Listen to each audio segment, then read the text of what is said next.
우리가 지난주 에스라 1장에서 4장까지의 말씀을 복습해 보면 이스라엘 백성들이 하나님의 은혜로 다시금 이제 예루살렘으로 돌아오게 되었습니다. 그들에게는 이제 하려 했던 솔로몬 성전은 이제 없지만 하나님의 제단을 먼저 쌓고 하나님께 감사의 제사를 드렸었죠. 그리고 이제 하나님의 성전을 다시 건축하기 시작했습니다. 그런데 바로 에스라 4장에서 그들을 이제 방해하는 이제 방해꾼들이 등장하게 되죠. 여러 가지 악한 방법으로 사용해서 건축을 이제 방해했습니다. 그리고 페르시아 왕이 성전 건축을 이제 멈추게 만들었고 무려 16년이라는 기간 동안 이제 성전 건축이 중단되었었다라는 것입니다. 처음에는 대적들의 해방으로 말미암아 낙심하여 이제 성전 재건하는 것을 중단했었는데 처음에만 하더라도 빨리 다시 시작하는 마음이 있었지만 중단된 지 한 달, 1년 그리고 이제 시간이 점점 지나면서 이들의 마음속에는 이제 성전이 굳이 없어도 되겠다라는 이제 마음이 들었다라는 것이죠. 이러한 안일한 마음이 생겼다라는 것입니다. 자, 우리가 신앙생활을 하면서도 이러한 안일한 마음이 찾아올 수 있는데 이때 어떻게 하느냐? 하나님께서 하나님의 선지자를 보내신다라는 것입니다. 우리 1절 말씀 읽어보도록 하겠습니다. 선지자들 곧 선지자 학개와 이또의 손자 스가랴가 이스라엘의 하나님의 이름으로 유다와 예루살렘에 거주하는 유다 사람들에게 예언하였더니 아멘. 이때 학개 선지자와 스가랴 선지자가 하나님의 말씀을 이 이스라엘 백성들에게 전했다라는 것입니다. 학개서와 스가랴서를 읽어보시면 더 자세히 나오겠지만 이들이 이스라엘 백성들에게 나아가 이제 질타도 하고 하나님의 말씀을 이제 온전히 전한단 말이에요. 그들의 안일함을 콕 집어내면서 그들이 회개하도록 했고 다시 하나님의 말씀대로 살아갈 수 있도록 이들이 온전히 하나님의 말씀을 전했다라는 것입니다. 이 말씀을 들은 이스라엘 백성들이 다시 성전을 재건하기 시작하는 게 2절 말씀에 나옵니다. 우리 2절 읽어보도록 하겠습니다. 이에 스알데엘의 아들 수룹바벨과 요사닥의 아들 예수아가 일어나 예루살렘에 있던 하나님의 성전을 다시 건축하기 시작하며 하나님의 선지자들이 함께 있어 그들을 돕더니 아멘. 자, 이 말씀을 통해서 우리는 두 가지 중요한 깨달음을 얻게 됩니다. 자, 첫 번째로 무엇이냐? 하나님의 말씀이 나의 안일한 마음을 변화시킨다라는 것입니다. 안일하게 살아가고 있는 나를 다시 한번 깨닫게 하시고 정신 차리게 하는 것은 오직 하나님의 말씀뿐이다라는 것이죠. 하나님의 말씀은 우리 발의 등이요 우리 길의 빛이 나이다. 다 아시는 유명한 말씀이죠. 우리를 지혜롭게 하고 영혼을 소생시키면서 온전한 길로 인도하는 것이 하나님의 말씀이라는 것입니다. 히브리서 4장 12절에서는 하나님의 말씀을 이와 같이 이야기합니다. 하나님의 말씀은 살아있고 활력이 있어 좌우의 날선 어떤 것보다도 예리하여 혼과 영과 및 관절과 골수를 찔러 쪼개기까지 하며 또 마음의 생각과 뜻을 판단한다. 그렇기 때문에 하나님의 말씀, 그 위대한 하나님의 말씀만이 오직 나의 마음을 찔러 쪼개면서 변화시킨다라는 것이죠. 이 말씀을 믿으십니까? 하나님의 말씀은 이와 같이 엄청난 능력을 가지고 있단 말이에요. 그러므로 우리가 어떻게 살아야 할지 모를 때, 내가 어떻게 행동해야 될지 모를 때, 내가 어떻게 해야 될지 모를 때 하나님의 말씀만을 의지하며 우리 삶에서 이 말씀이 회복되어야 하는 것입니다. 다른 방법으로는 우리가 깨닫지 못합니다. 다른 방법으로 깨닫는다 하더라도 잠시 작심 삼일과 같이 금방 잊어버린단 말이에요. 하지만 우리의 이 안일함, 우리의 이 교만함, 이 모든 것을 깨트리고 변화시킬 수 있는 오직 유일한 방법은 하나님의 말씀이다라는 것입니다. 삶을 살아가시면서 문제 앞에 우리가 서 있을 때 우리가 해야 되는 것은 하나님 앞에 나아가는 것, 하나님 말씀 앞에 서는 것, 하나님의 말씀대로 살아가고자 노력해야 된다는 것이죠. 하나님의 말씀을 주야로 묵상해서 그 뜻을 따라 살아가는 우리 모두가 되시길 소망합니다. 자, 이 말씀이 주는 두 번째 깨달음은 말씀을 전하는 사람들이 바로 서야 한다라는 것입니다.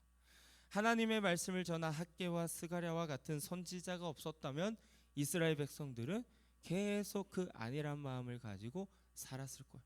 더 이상 성전을 짓지 않고 그대로 16년이 아니라 20년, 30년 그냥 죽을 때까지 그렇게 살았을 것입니다.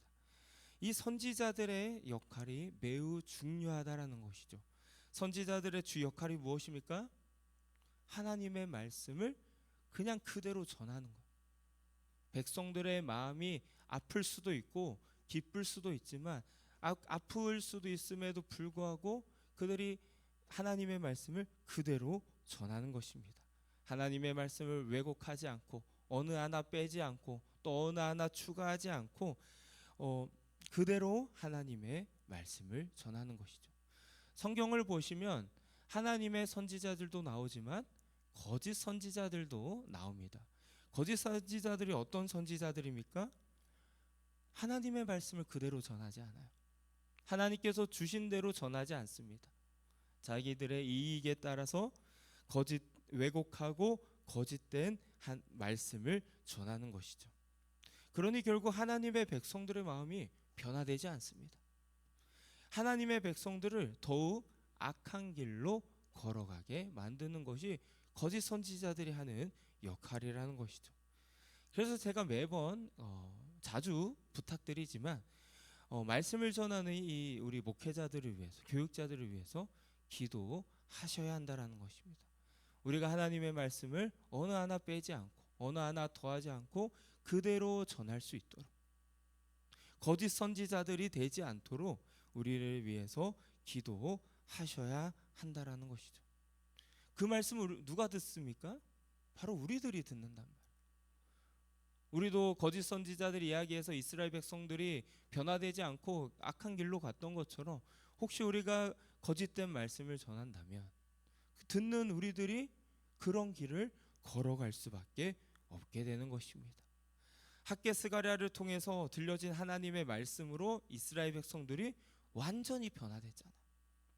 16년 동안 그렇게 완전 그들의 삶이 되었었는데 그것을 깨트리고 변할 수 있었던 것이 하나님의 말씀을 전했던 이 선지자들의 역할 덕분이었다라는 것입니다.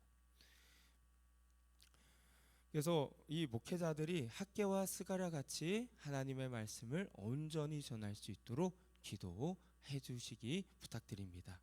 그리고 이 교육자뿐만 아니라 교회의 여러 지도자들이 바로 서야 합니다. 자, 2절에서 이 학개와 스가랴의 말씀을 들은 이스라엘 지도자들, 그 총독과 대제사장들이 어떻게 되었느냐? 2절 말씀을 다시 보시면 이들이 어떻게 했다고요? 일어났다라고 성경은 이야기하고 있습니다. 일어났다. 여기서 일어나다라는 말은 어떤 일을 위해서 신앙의 결단을 내렸다라는 거예요.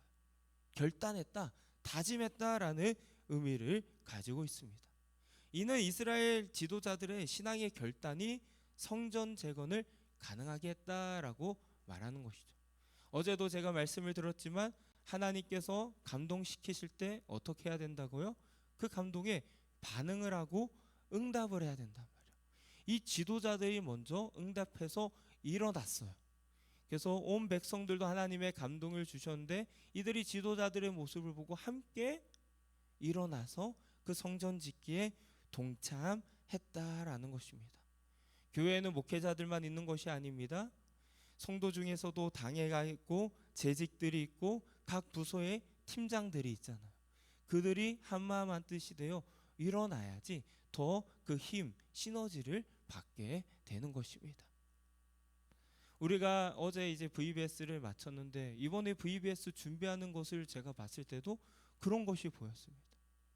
한 명 한 명들이 이제 그 감동회에서 모여가지고 준비하는데 그 시너지 효과가 엄청나더라고요. 그 데코한 거 보셨죠? 네, 아무나 할 수 없는 것입니다. 네, 저는 뭐 백날 해라 해도 할 수 없는 건데 그 사람들이 모여서 그 그 달란트를 가진 사람들이 그 감동에서 모여서 하니까 그러한 결과가 나타나게 되는 것이죠. 그 모습을 보는 모든 성도들이 한 마음 한 뜻이 될 수 있었던 것입니다. 그러므로 우리 지도자들이 먼저 하나님 말씀 앞에 바로 서야 한다는 것, 목회자, 당회, 운영위원회, 목자, 그리고 우리 재직들 모두가 하나님 앞에서 바로 설 때 우리 온 성도들이, 우리 풀향기 교회 모든 교인들이 주님 앞에, 주님의 말씀 앞에 온전히 설 수 있다라는 것입니다. 우리 풀향기 교회가 모두 감동되어 하나님의 일을 감당하는, 또 우리 교회가 회복되는 그 역사가 일어나길 주님의 이름으로 축복합니다. 우리 다 함께 말씀을 생각하시면서 기도하도록 하겠습니다.